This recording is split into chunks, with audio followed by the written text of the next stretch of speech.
दुआरा पाए बेटी चौकीदार हो रखबो, अंगना में सिपहिया हो रखबो, घरवा भीतर हम जागल हो रहबो, से हो बेटी बाजी रे जई है गौरा, बेटी बाजी रे जई है दुआरा। शुरू से सबको की प्रणाम। हम गा रहे हैं सलोनी कुमारी और ये गाना आप सबको कैसा लगा आप लोग बताइएगा कमेंट सेक्शन में।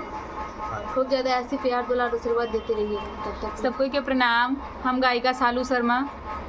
ऐसे ही आप लोग प्यार दुलार देते रहिए, गाना सुनिए और कमेंट ज़रूर कीजिए कि कैसा लगा आपको गाना।